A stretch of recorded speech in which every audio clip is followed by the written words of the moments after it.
Amigos, bienvenidos nuevamente a este canal. Fíjense que nuevamente Marvin Aguilar, este señor que ya sabemos que es un opositor al gobierno del presidente Bukele, pues se arremete una vez más en contra de los youtubers e influencers, ya que él asegura de que son tan brutos que no entienden, dice, ni los mensajes que pone el presidente Bukele.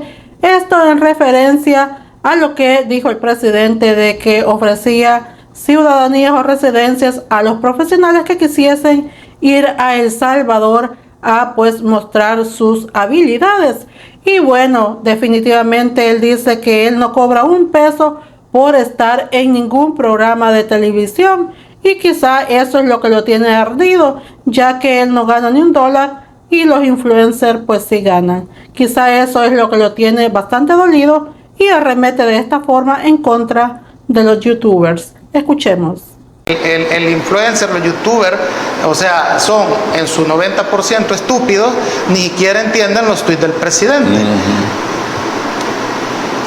Tú vales como artista $1 millón. Representás una inversión al país con tu llegada de $1 millón. Traer 5,000 académicos, filósofos, ingenieros, médicos, artistas al país equivale a una inversión en capital humano de $5,000 millones. Porque yo te voy a decir algo, hay mucha gente que cree que a usted y a mí nos pagan por venir a estos espacios. Sí. En el primer mundo les pagan. Sí. En el primer mundo les pagan los programas de televisión a los analistas que ven ahí. En El Salvador no nos pagan. Pero ¿cuánto cuesta estar 1 hora al aire? Que hacer un programa de televisión no es 1 hora. Hacer este programa lleva casi toda la noche. Porque de 8 a 9 es que lo ve la gente. Pero la preproducción, la postproducción, está hablando de 5 o 6 horas. Y que después hay que tirarlo a las redes. Claro. Y que después hay que hacer cortos de las redes. Bueno, entonces eso tiene un costo. Después le pregunta a todos los demás ¿cuánto vale eso? ¿Cuánto vale el conocimiento, nuestro tiempo, que nunca lo vamos a recuperar? Que hemos estado en todas estas horas programa que tenemos aquí. Entonces, y me vas a decir que me vas a pagar 50 pesos. ¿Ves? Entonces, en este país así es. Sí. Bajerías la profesión. Como sabemos, Carlos Saade anunció la expulsión del ex candidato a presidente Joel Sánchez Beto Cuma. Esto, se refirió a esto el señor Francisco Lazo y dice que esto podría ser un llamado de advertencia para nada más y nada menos que Marcela Villatoro. Sabemos que en los últimos días el gordo Saade y Marcela Villatoro han tenido sus conflictos y bueno, definitivamente esto podría ser un llamado para Marcela que esté preparada, porque en cualquier momento puede ser que le llegue el turno a ella de ser expulsada de este partido corrupto. Escuchemos lo que dijo Francisco Lazo. Y también indicar otra cosa. A ver. Las posiciones críticas de Marcela Villatoro directamente hacia Carlos Saade han sido duras. Sí. Dentro del comunicado también debe de estar siendo apartada del partido.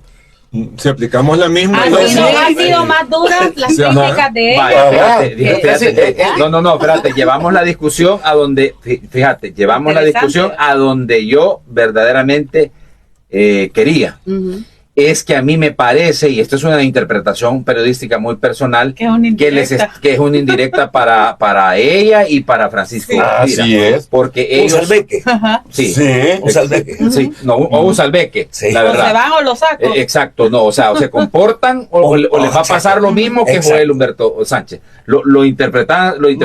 Sí, tiene validez. Tiene sentido. Argumento. Sí, tiene sentido. Pero las declaraciones de la diputada Villatoro, directamente señalando con nombre y apellido a Carlos García Saade, han sido duras.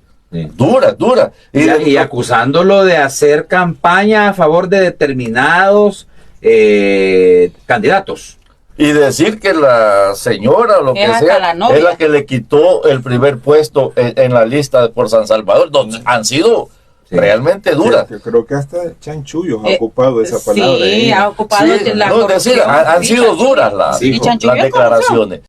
Tania Pastor criticó que se hagan capturas irresponsables, o mejor dicho, algunas capturas irresponsables. Ella dice que estas acciones definitivamente manchan los resultados positivos que han tenido con el régimen de excepción y dice que al final lo único que consiguen las autoridades es quedar en ridículo. Por otro lado, confirma que sí se están liberando personas, pero que se tardan mucho. Escuchemos todo lo que dijo. Por ejemplo, la mamá de esta chica Gladys salió más rápido. No es que solo salgan si se viraliza el caso. A mí me consta en lo personal que sí salen, pero que se tardan un poco más. Aquí lo agilizan porque se viralizó. Pero entonces, es decir, ¿cómo es que a estas alturas todavía se siguen haciendo capturas así tan irresponsables que en pocas horas tienen que liberar a las personas porque se viralizan? Y hacen el ridículo. Se exponen y hacen el ridículo y quedan mal. Y ese tipo de actuaciones son las que manchan el resultado tan positivo que ha tenido el régimen. Por una parte. Por otra parte, yo no concibo que puedan haber más de 250 fallecidos bajo la tutela del Estado y que nadie diga nada. Y que la única persona responsable de venir a decirnos algo nos diga todas fueron muertes investigadas y no hay ningún elemento que nos indique que hubo homicidios o que hubo es decir, no es posible que 250 personas, siempre han habido fallecidos de reos en tutela del Estado, siempre lo han habido, tampoco es que es nuevo en este gobierno, ¿verdad? No, pero no significa que está bien o que está mal, sino que simplemente no nos pueden venir a decir que toditos y que ni siquiera uno, con todas las historias que ya conocemos y los testimonios que han dado personas que han salido de ahí, que los torturan, que los golpean, que les dan unas grandes palizas, que no les daban sus medicinas. No es posible que ni siquiera uno sea sujeto de investigación. Y para la actual legislatura, René Martínez asegura que la población salvadoreña ya se había acostumbrado a vivir en un ambiente de violencia, que fue hasta la llegada del presidente Bukele y el régimen de excepción que comenzaron a ver la diferencia y a saber, a aceptar de que vivir en violencia no es algo normal. Y bueno, él dice que los únicos que se oponen al régimen, como siempre, son los gorgojos, porque ellos quieren la democracia perfecta de antes, cuando masacraban brutalmente al pueblo salvadoreño. Escuchemos todo lo que dijo. Esa acción, no esas prórrogas, porque al final en esta guerra contra la delincuencia el presidente Nayib Bukele ha sido claro al decir que el principal termómetro que se tiene para saber si tú debes continuar con este proceso es la población. Y hasta el momento la población sigue apoyando en más de 9 de cada 10 salvadoreños esa medida. Los únicos que se oponen, y no es sorpresa, ¿no?, son los grupos, los pequeños grupos de la oposición. Se opusieron desde el principio. ¿Por qué? Porque toda esta situación caótica de delincuencia había sido producto de todas sus gestiones, ¿no?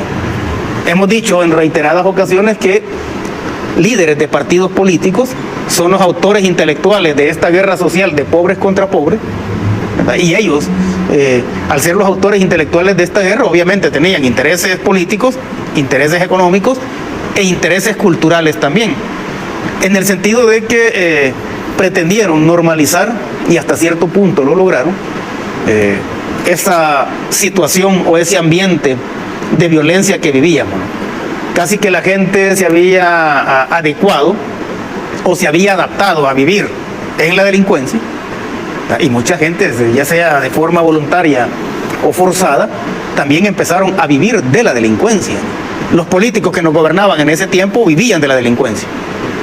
Esa situación cambia con el régimen de excepción, y esas personas que creían que era normal vivir en la delincuencia, descubrieron que no es así.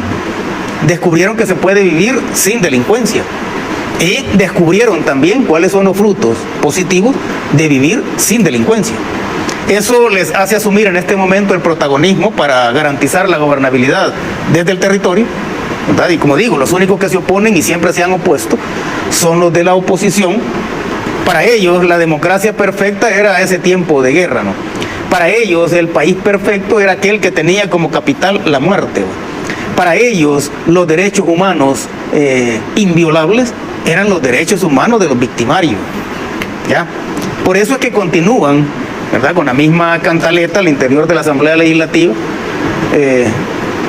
tratando de que se genere una sensación de que el régimen de excepción no es necesario, ¿verdad? Pero esa cantaleta va más tirada hacia el exterior que hacia el interior, ¿no? Porque en el caso del interior del país, nadie en su sano juicio puede creer que volver a una situación de delincuencia o dejar pequeñas grietas a partir de las cuales puedan crecer estos grupos, nadie en su sano juicio va a querer eso, ¿ya? Pero ahí vamos a seguir escuchándolo, ¿no? Ahora van a ser 2 que 3 voces al interior de la Asamblea Legislativa reiterando su oposición a esta medida que ha beneficiado a la población. Una medida que, hay que decirlo, ¿no?, se ha ido depurando también en lo que es la investigación criminológica, ¿verdad? Porque también tú tienes que depurar el mecanismo para garantizar que las personas que son inocentes o aquellas personas que fueron forzadas, ¿no?, bajo la amenaza de vida o muerte, de participar en algunas acciones delictivas, esas personas salgan libres. Eso es por un lado. Por el otro, tú tienes que ir reconstruyendo a la par, para que se convierta en una transformación social la gobernabilidad desde el territorio, tú debes ir reconstruyendo la matriz de las relaciones sociales. Unas relaciones sociales que quedaron muy Gracias por ver, será hasta la próxima. No olvides dejar tu like, tu comentario y nos vemos en otro video.